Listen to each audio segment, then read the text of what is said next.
Absolute Wonder Woman number 3. Yeah, I love this series. It's official. I'm gonna be shilling. Sorry. Apologize in advance here. We're gonna use my space system to review this, and I'm gonna give the storyline a 2 out of 2. Um, Out of the Absolute comics, this is my absolute favorite. I don't know what happened. I was not looking forward to this comic at all, to be honest with you. I thought, oh dear, this is going to be the worst of the lot, and it's my favorite of the lot. I read issue 1 twice, um, and everything is just coming together for me. She is a total hero. So there's the tetracide monster. It's this big, huge tentacly thing. It's going to emit this sound that's going to draw everybody towards it, and then you're going to get like ingested and devoured and die a painful death. Wonder Woman is trying to stop it. When Steve Trevor appeared on the island. Now this is in hell, right? So this is, remember, this is not Themyscira. This is hell or whatever. Hades. I don't even know if they say it's Hades, but whatever.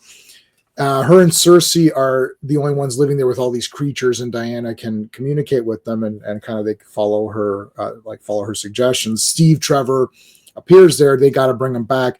It's not just taken back. It requires a sacrifice. I'm actually going to not spoil the sacrifice because it's pretty damn awesome and it's slightly shocking, actually. And she has to now stop. She's in man's world. She has to stop this creature. And what she does is cool, too. And I don't want to reveal that either. So, yeah, it was damn good. And the pacing is a 2 out of 2. There's a lot of action. You know what's funny? Out of the 3 of these books, I feel like Wonder Woman has the most epic action.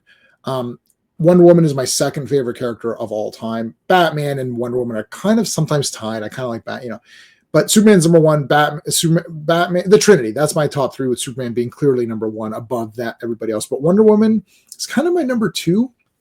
And she's definitely a hero in this. Like, she's fighting the bad guys, she's fighting the monsters and helping people. That's what I want. She is a hero.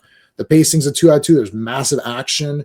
Lots of stuff going on, lots of battling these creatures. So yeah, and the story is interwoven nicely for me.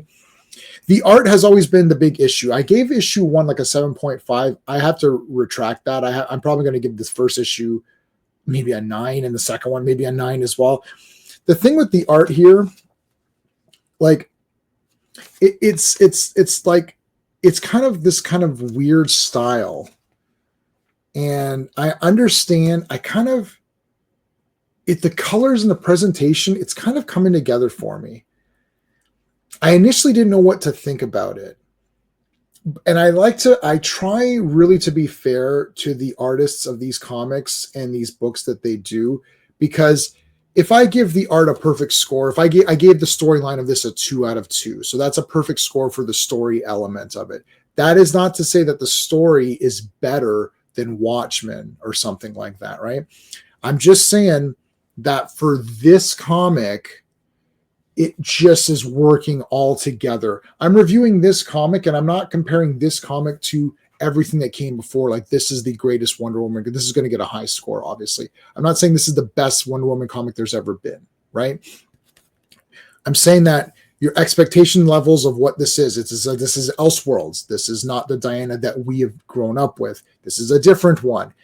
Is she a good person? Is she a character you want to get involved with? Yes, I think that she is. That she's interesting and she looks cool. The artistry, I'm going to give it a 2 out of 2. Okay. It does fit for this comic now. It took me a while to really get into it. It took me 3 issues to kind of fully embrace this art, but I'm going to embrace it. I'm going to give the characters a 2 out of 2 big time. We got introduced to Cheetah here real quickly. Barbara. She's not Cheetah. Sorry. She's just Barbara. She's going to, obviously something's going to happen. I can't really show you too much more because it's going to be spoilery. There actually is things to spoil. And I don't mean spoilers where it's like, oh, this, Batman wins or something stupid happens. I'm talking about a spoiler where you're reading it, you're like, whoa, that was shocking. The sacrifice was shocking. So I count that as a spoiler to say I don't want to spoil that. I don't want to spoil you seeing that shock or getting that shock. like spoilers, like, oh, they never left planet Earth, or whatever. It's like the apes are, it's the future, not a different planet, like, yeah, that's a spoiler and that changes things, but whatever. The story doesn't matter. Like at the end of Planet of the Apes, if it was a new planet, it wouldn't have made that movie worse or better. It's just like, oh, okay, it's still awesome. It's still a 10 out of 10 movie, right? But yeah, the sacrifice was very good, and the enjoyment factor for this is a 2 out of 2. I'm giving this a 10. Look, I know that's a shill move, but I'm not scared to shill if I need to. I didn't get paid for this review, so I'm not a real shill, but pay me money. No, and I didn't get paid any money for this review. I genuinely liked this a lot. I loved it. I don't know what the hell happened. Something came together. Maybe also the new Wonder Woman comics, the real Wonder Woman comics. I don't like those at all. I'm not a fan of the way that Tom King has presented that character. Or at least in his first issue I read of it.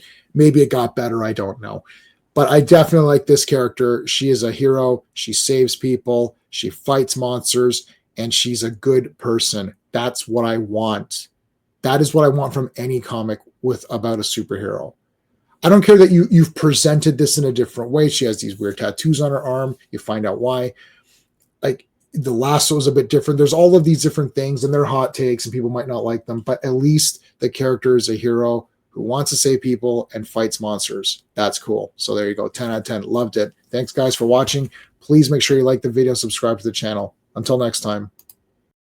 Hey friends, you've just been listening to J-Man, and he is the smartest person who ever lived. So make sure you like and subscribe.